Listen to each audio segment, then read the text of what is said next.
Completely مالک صاحب. اور آج جس طرح چیف جسٹس نے کہا کہ میں تنگ آ گیا ہوں یہ سن کے کہ ہمارا پورا سسٹم اس سے ملائنڈ ہے. چلیں میں اس پہ کرتے ہیں بات. ہمیں مصطفیٰ نواز کھوکھر نے بھی جوائن کر لیا ہے.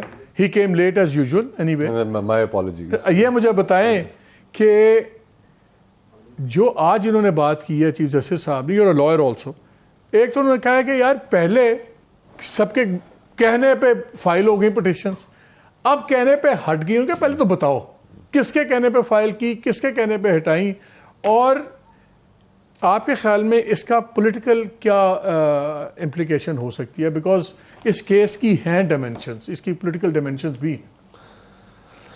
مالک بھائی میرے خیال میں ایک تو جس طرح مہر نے کہا, ہمارے ملک کی ایک تاریخ کا ایک کانٹیکسٹ بھی ہے کہ جس کے اندر ہمارے جو انسٹیٹیوشن ہے, اور خصوصاً سپریم کورٹ کا جو انسٹیٹیوشن ہے, وہ خود استعمال ہوا بہت سے موقعوں پر سویلین گورنمنٹس کو نہ صرف ڈیسٹیبلائز کرنے میں, بلکہ آئین جس کی رکھوالی عدلیہ کے سپرد کی گئی ہے, عدلیہ نے اس آئین کی رکھوالی کرنے کا بھی کردار ادا نہیں کیا, اور ڈکٹیٹرز تک کو آئین کے اندر ترامیم اور نہ جانے کیا کیا چیزیں کرنے کی اجازت دی.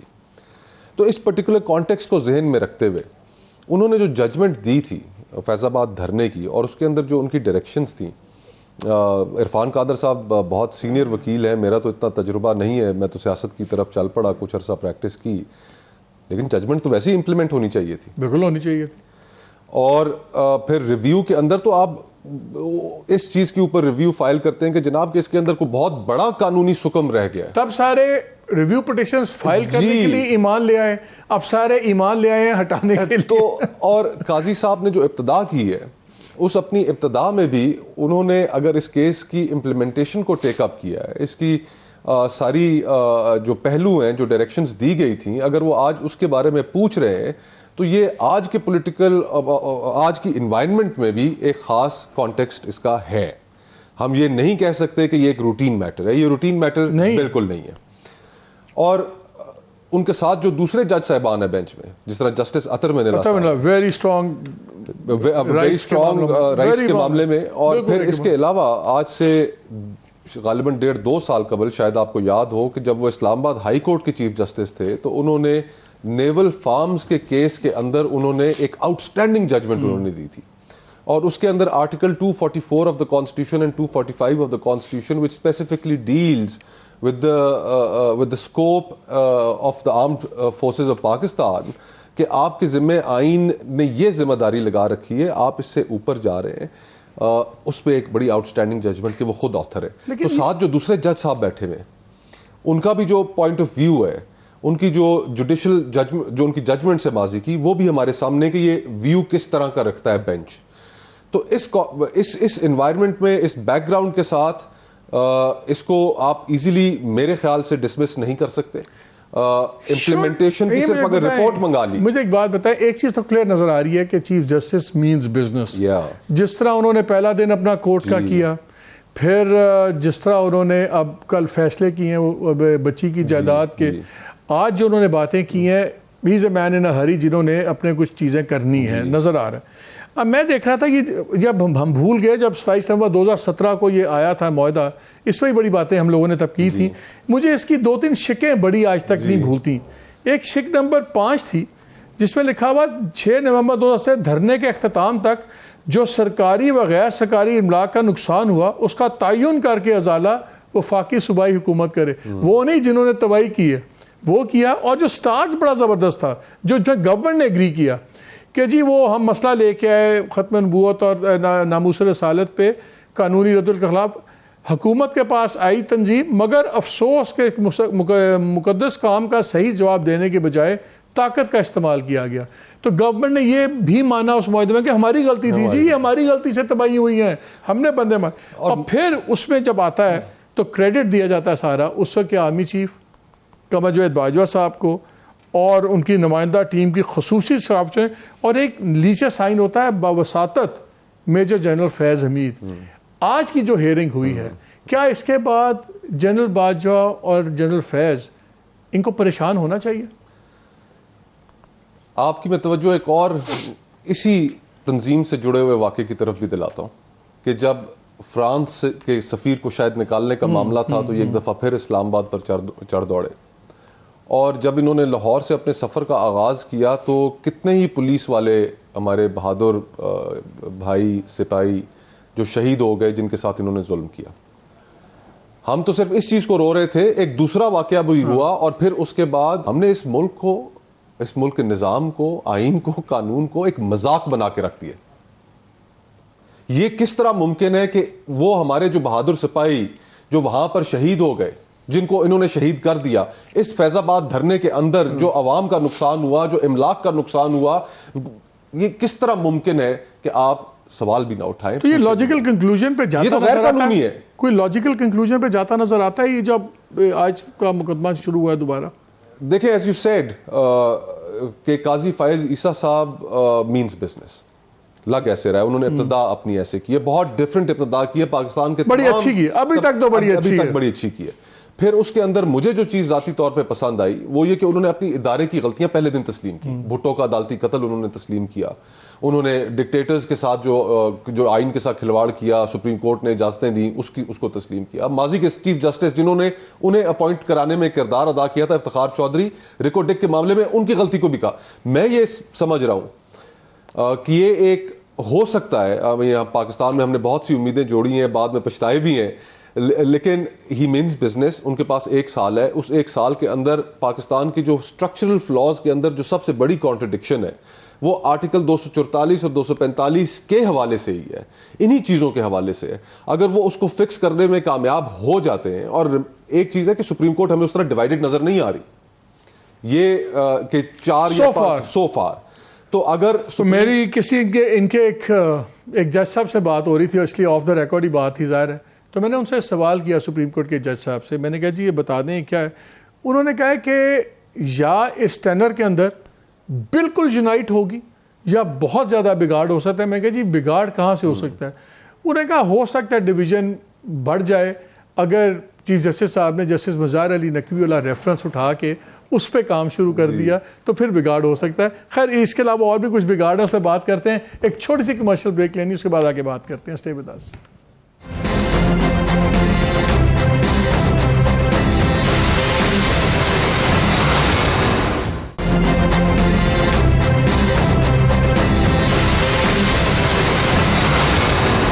جی welcome back to the show. اچھا میں بریک سے پہلے پروگرام کے شروع میں کچھ چیزیں پڑھ رہا تھا, 2-3 اور انٹرسٹنگ چیزیں. میر ایک تو انہوں نے کہا کہ اب ہم فیصلے دی گئی 17 ہدایات ہر عمل سے صحیح سمت پہ چلیں گے, یہ اٹارنی جنرل نے کہا. تو انہوں نے کہا پہلے سچ بولیں اس کے بعد آگے کی بات کریں. انہوں نے سورہ توبہ بھی کوٹ کی وہاں پہ. انہوں نے کہا کہ آیت 19 میں سچے لوگوں کا ساتھ دینے کا کہا ہے. تو انہوں نے کہا آپ لوگوں نے فیصلے کو سچ مان لیا ہے, آج اب آپ کا امتحان ہے کہ آپ ساتھ دیتے ہیں کہ نہیں. پھر انہوں نے ایک اور بات کی وچ از ویری انٹرسٹنگ.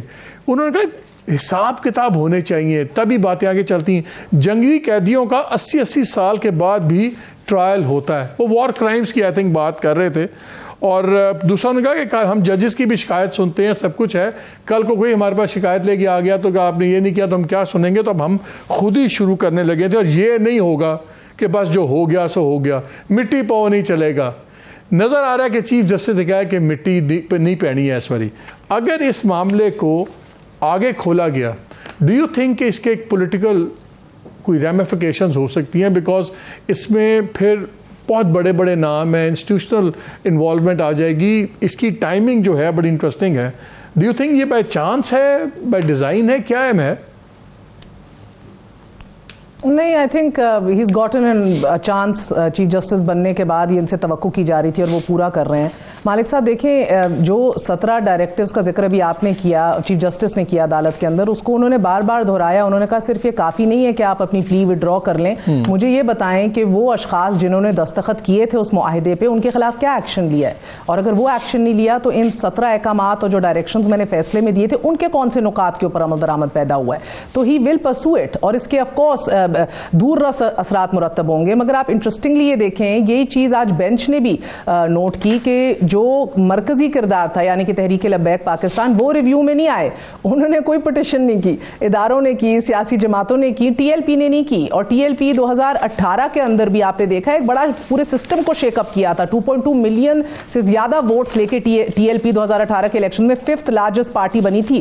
آپ کے کوئی 17-18 لاکھ آپ کے پنجاب سے لے لیے تھے, کوئی 4.5 لاکھ سندھ سے لے لیے تھے ووٹ. ابھی بھی بہت بڑا وہ آپ نے لیٹسٹ گیلپ سروے نہیں دیکھا, لیٹسٹ گیلپ سروے نہیں دیکھا کہ پی ٹی آئی کے بعد جس کے اندر ٹی ایل پی کا نمبر آ رہا ہے. مقبول ترین لیڈر ہیں, مقبول ترین سعد رضوی صاحب لیڈر ہیں اس ملک کے, after I think Imran Khan, and دوسرے یا تو یہ دوسرے نمبر پہ ہیں, تیسرے نمبر پہ ہیں, دوسرے نمبر پہ ہیں غالباً. اب آپ سوچیں کہ ابھی بھی جو الیکشن, چیف جسٹس کا وہ ریمارک بھی تو تھا, انہوں نے کہا وہ صاحب کدھر ہیں جو کینیڈا سے جمہوریت کے لیے آئے تھے. طاہر القادری کو بھی تل دیا انہوں نے آج. بالکل. لیکن ایک یہاں سے بلکہ لائٹن اس, ہمیں یہ بتاؤ, وہ آگے کہتے ہیں ایک صاحب کے بارے میں زیادہ بات نہیں کرنا چاہتا, ہو سکتا ہے مقدمات ہمارے سامنے آ جائیں. یہ کس کو اشارہ کر رہے ہیں وہ خان صاحب؟ میں آپ کو لائٹن کروں اور اپنی شامت لے آؤں؟ نہیں, میرا اندازہ ہے کیا خان صاحب کی بات کر رہے ہیں, کس کی بات کر رہے ہیں یہ؟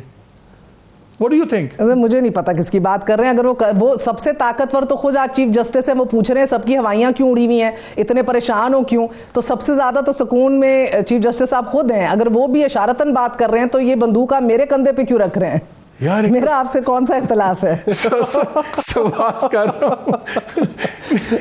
What do you think مصطفیٰ؟ یہ آپ سے اس لیے پوچھوں گا, آج کل آپ لوگوں کی ہمیں سمجھ نہیں آ رہی, کچھ حالات کی سمجھ نہیں آ رہی.